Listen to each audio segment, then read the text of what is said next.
Halo semuanya, perkenalkan kami dari kelompok 3. Pada video kali ini, kami akan mempresentasikan materi mengenai perkembangan metakognitif dan gaya belajar peserta didik. Namun, sebelum kami memulai untuk presentasi, izinkan kami dari kelompok 3 untuk memperkenalkan diri terlebih dahulu, dimulai dari saya sendiri. Perkenalkan nama saya Sangayu Putua Pelastari Dewi, dengan NIM 2312021040. Akan dilanjutkan oleh rekan saya. Baik, perkenalkan nama saya Luhnita Kusuma Dewi dengan NIM 23120210039. Dan perkenalkan nama saya Lufitu Inti Deviani dengan NIM 2312091055. Baik, itulah tadi perkenalan singkat dari kami kelompok 3. Untuk mengefisiensikan waktu, maka kami akan langsung masuk ke materi. Baik, untuk materi akan kita mulai dengan perkembangan metakognitif. Pada materi perkembangan metakognitif ini dibagi menjadi 3 bagian. Yang pertama ada pengertian dari metakognitif, yang kedua ada komponen dari metakognitif, dan yang ketiga ada peranan dari metakognitif. Saya akan mulai dari yang pertama, yaitu pengertian metakognitif. Baik, jadi teman-teman di sini ada yang udah tahu nggak sih apa itu metakognitif? Nah, kalau teman-teman belum tahu, aku akan ngasih tahu ke teman-teman apa sih itu metakognitif. Nah, di slideshow sudah teman-teman bisa lihat, saya sudah merangkum beberapa pendapat dari para ahli mengenai pengertian dari metakognitif. Untuk yang pertama, ada pendapat dari Brown yang mengemukakan bahwa metakognitif itu merupakan suatu yang berkaitan dengan pengetahuan, kesadaran, dan kendali dalam proses berpikir. Kemudian ada pendapat yang kedua yang dikemukakan oleh Flavel yang mengemukakan bahwa metakognitif itu merupakan pengetahuan individu tentang proses kognitifnya. Next. Kemudian ada pendapat dari Solso dan kawan-kawan. Jadi mereka mengemukakan bahwa metakognitif merupakan bagian dari kemampuan monitor diri terhadap pengetahuan pribadi. Dan yang terakhir ada pendapat oleh Om Ruth yang mengemukakan bahwa metakognitif merupakan pengetahuan mengenai proses kognitif seseorang serta usaha sadarnya untuk terlibat dalam proses berperilaku dan berpikir sehingga meningkatkan proses belajar. Next. Nah, dari keempat pendapat para ahli tersebut mengenai metakognitif, di sini saya dapat menyimpulkan bahwa metakognitif itu merupakan kesadaran dan kemampuan individu dalam memonitor proses berpikirnya. Next. Nah, tadi sudah saya jelaskan mengenai pengertian dari metakognitif. Tapi mungkin di sini teman-teman masih ada yang bingung, apa sih perbedaan dari kognitif dan juga metakognitif itu sendiri? Di sini saya sudah menggambarkan secara sederhana supaya teman-teman dapat dengan mudah mengerti. Jadi kognitif itu sendiri dapat digambarkan ketika kalian itu membaca, menghitung, ataupun mengerjakan tugas. Next. Nah, sedangkan untuk metakognitif itu sendiri adalah pada saat kalian bagaimana cara menghitung rumus matematika atau rumus apakah yang akan kalian gunakan untuk menyelesaikan permasalahan matematika. Selain itu, metakognitif itu juga dapat berupa bagaimana sih kalian cara untuk memilih cara pengerjaan atau memilih cara untuk menyelesaikan suatu permasalahan. Dan metakognitif ini juga dapat berupa ketika kalian akan mengatur kapan waktu kalian akan mengerjakan tugas, kapan waktu kalian akan belajar. Nah, saya harap sampai di sini teman-teman udah bisa membedakan dari kognitif dan juga metakognitif. Next. Nah, selanjutnya kita akan masuk ke materi yang berikutnya, yaitu komponen dari metakognitif. Metakognitif sendiri memiliki dua komponen. Untuk komponen yang pertama ada pengetahuan metakognitif atau knowledge about cognition, yang merupakan kesadaran seseorang tentang sumber daya kognisinya sendiri. Nah, dalam pengetahuan metakognitif ini sendiri memiliki 3 bagian. Untuk bagian yang pertama merupakan pengetahuan deklaratif. Pengetahuan deklaratif adalah pengetahuan tentang diri sendiri sebagai pembelajaran, serta strategi, keterampilan, dan sumber-sumber belajar yang digunakan untuk keperluan belajar. Kemudian yang kedua ada pengetahuan prosedural. Pengetahuan prosedural merupakan pengetahuan prosedur yang digunakan untuk strategi dalam belajar.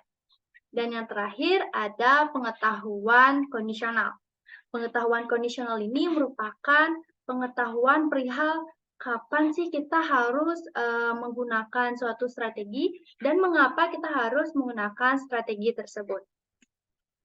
Dan untuk komponen yang berikutnya, komponen yang kedua yaitu pengaturan kognitif atau regulation of cognition, yang merupakan kemampuan seseorang untuk mengatur aktivitas kognisinya secara efektif. Nah, untuk pengaturan metakognitif ini sendiri juga memiliki 3 bagian. Yang pertama ada planning, yaitu membuat plan atau strategi untuk belajar dan juga menentukan target dan tujuan yang akan dicapai. Kemudian yang kedua ada monitoring. Monitoring merupakan mempertahankan atau mengatasi proses belajar dan mengimplementasikan strategi-strategi yang sudah direncanakan dan mengetes diri sendiri sudah sejauh mana sih kita memahami pembelajaran tersebut. Dan yang terakhir ada evaluating. Evaluating merupakan penilaian dari proses serta hasil dari belajar. Apakah kita sudah memenuhi atau mencapai target dari strategi-strategi yang sudah kita rencanakan pada awal. Dan juga pada evaluating ini kita juga melakukan evaluasi di bagian mana yang perlu dilakukan perbaikan pada cara belajar kita. Baik, itulah pemaparan materi dari saya. Selanjutnya akan dilanjutkan oleh rekan saya. Baik, terima kasih atas waktu dan tempatnya. Di sini saya akan melanjutkan materi mengenai peranan metakognitif dalam pembelajaran.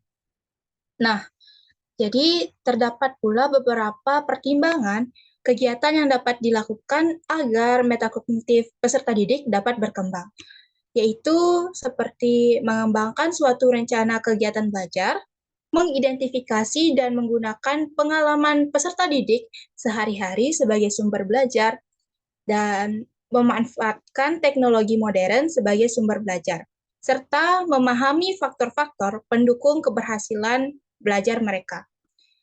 Mengembangkan metakognitif pembelajaran berarti sama dengan mengembangkan fondasi untuk belajar secara aktif. Adapun strategi yang dapat dilakukan pengajar dalam mengembangkan metakognitif peserta didik, yaitu dapat melalui kegiatan belajar. Di sini kami mengambil 2 strategi.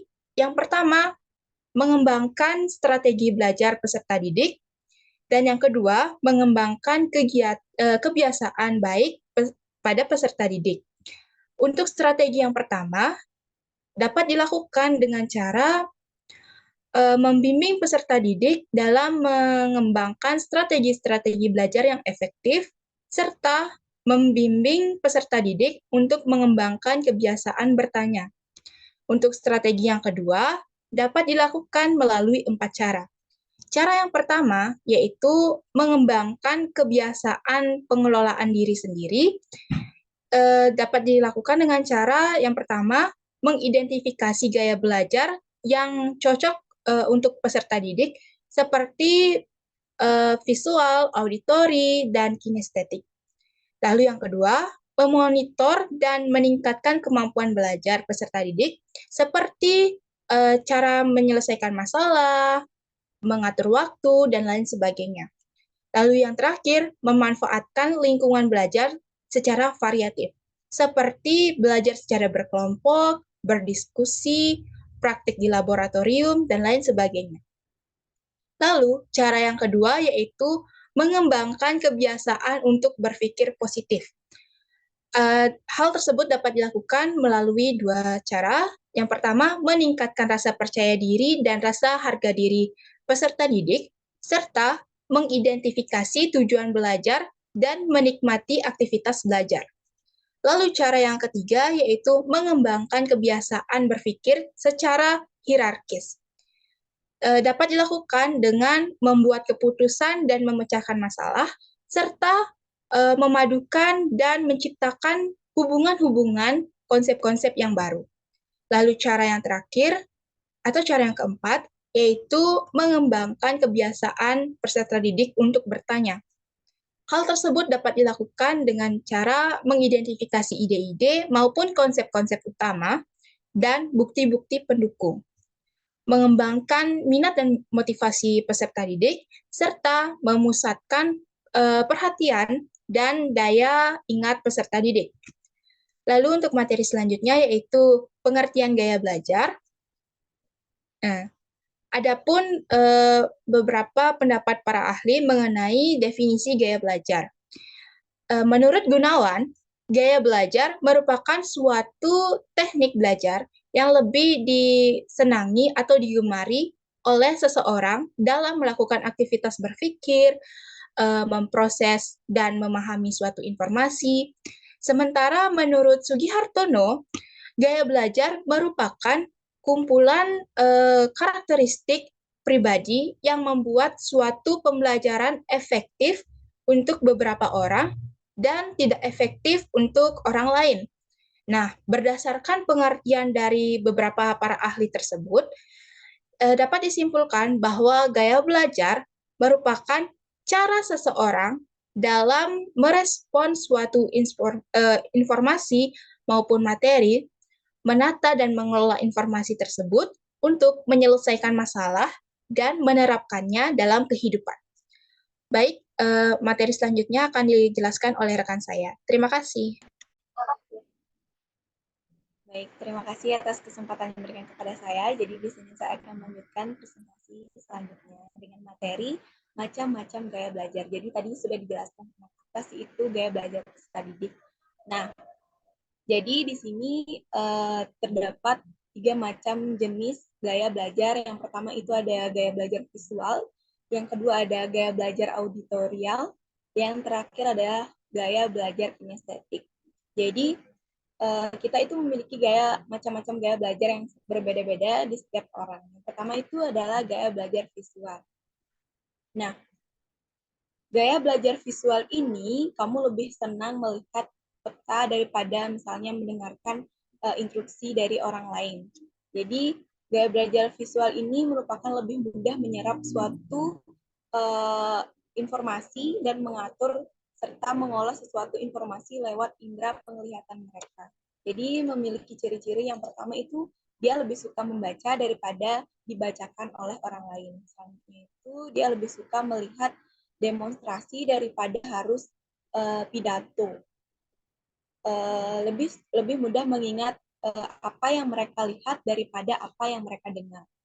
Selanjutnya itu mereka sulit untuk mengingat instruksi verbal kecuali jika ditulis. Dan selanjutnya itu sering lupa menyampaikan pesan yang bersifat verbal kepada orang lain kecuali pesan tertulis. Selanjutnya itu mereka sering lupa menyampaikan pesan yang bersifat verbal pada orang lain kecuali yang tertulis. Dan selanjutnya itu perencanaan dan pengaturan jangka panjang yang lebih baik. Gitu. Mereka lebih teliti dan lebih suka seni lukis daripada mendengarkan musik. Selanjutnya itu adalah gaya belajar auditori, yang dimana mereka itu cenderung lebih mudah menyerap atau mengatur dan mengolah sesuatu informasi dengan indera pendengaran mereka, yaitu mendengar. Nah, apabila kamu menyukai kondisi yang tenang, kamu merasa kesulitan menyerap suatu informasi dalam kondisi berisik, lalu kamu lebih suka melakukan diskusi. Nah, jadi itu adalah hal-hal yang merupakan kamu kemungkinan memiliki gaya belajar auditori, di mana kamu lebih suka ceramah atau seminar, suka berbicara sendiri, dan cenderung malas untuk mencatat. Jadi ciri-cirinya itu adalah mudah terganggu oleh keributan. Yang pertama, yang selanjutnya itu suka mendengar tentunya dan membaca dengan suara keras. Lalu mereka itu sulit untuk menulis, lebih suka dengan cara membaca atau bercerita seperti itu. Selanjutnya itu mereka lebih suka berdiskusi dan menjelaskan sesuatu dengan panjang lebar dan lebih suka gurau lisan daripada membaca komik. Lalu mereka lebih suka mendengarkan musik daripada seni lukis atau kartun. Dan mereka belajar dengan mendengarkan dan mengingat apa yang mereka diskusikan ketimbang apa yang mereka lihat. Yang selanjutnya, yang terakhir itu adalah gaya belajar kinestetik. Jadi, jika kamu suka memperhatikan langsung apa yang telah kamu pelajari, kamu juga kesulitan misalnya untuk duduk diam dalam waktu lama. Jadi, kamu cenderung memiliki gaya belajar yang kinestetik. Nah, orang yang memiliki gaya kinestetik ini lebih mudah menyerap atau mengatur dan mengolah suatu informasi lebih lewat sentuhan dan gerakan tubuh. Jadi saat kamu sedang berpikir tentang sesuatu, kamu melakukannya sambil mondar-mandir dan kamu juga sering menggerakkan anggota tubuh kamu jika berbicara. Dan contohnya itu dan ciri-cirinya, jadi orang yang dengan gaya belajar kinestetik itu suka menyentuh orang untuk mendapatkan perhatian, ya, dan belajar lewat praktik atau simulasi. Selanjutnya itu menghafal dengan cara berjalan-jalan atau mondar-mandir. Dan selanjutnya itu berdiri dekat dengan orang yang diajak bicaranya dan tidak mudah untuk tergantung dengan situasi berisik. Memakai jari sebagai petunjuk saat membaca, mereka banyak menggunakan isyarat tubuh dan bicara atau menjelaskan sesuatu. Mereka sulit untuk mengingat tempat kecuali jika pernah ke tempat tersebut dan suka bermain yang sangat menyibukkan mereka dan tidak hanya diam dalam suatu tempat tersebut, dan mereka sangat suka memakai objek tertentu sebagai alat bantu mereka. Jadi itu adalah ketiga macam-macam gaya belajar peserta didik. Yang pertama itu adalah visual, auditorial, dan kinestetik. Jadi sekian penjelasan dari saya akan kembalikan kepada moderator.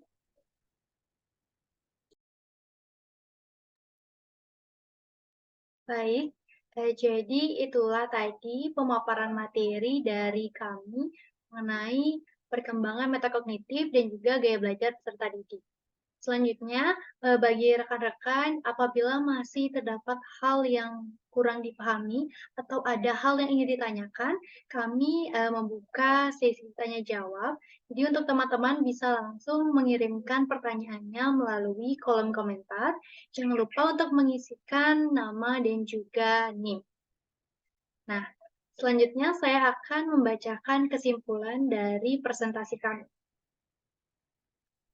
Jadi kesimpulannya, kemampuan metakognitif memungkinkan peserta didik untuk mengelola dan mengoptimalkan proses belajar mereka.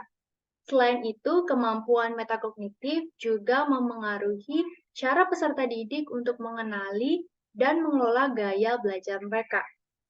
Peserta didik dengan metakognisi yang baik dapat menyesuaikan strategi belajar mereka dengan gaya belajar yang dominan. Nah, dengan memahami perkembangan metakognitif dan juga gaya belajar peserta didik, sebagai seorang pendidik, kita dapat menciptakan lingkungan pembelajaran yang lebih inklusif dan mendukung pertumbuhan akademik yang optimal bagi setiap individu. Baik, jadi itulah tadi presentasi dari kelompok kami, kelompok 3, mengenai perkembangan metakognitif dan juga gaya belajar peserta didik. Saya selaku moderator pada presentasi pada hari ini memohon maaf apabila selama berjalannya presentasi terdapat beberapa kekurangan, baik secara sengaja maupun tidak sengaja. Kami memohon maaf yang sebesar-besarnya dan tak lupa saya ucapkan terima kasih bagi rekan-rekan yang sudah menyaksikan tayangan presentasi kami pada hari ini.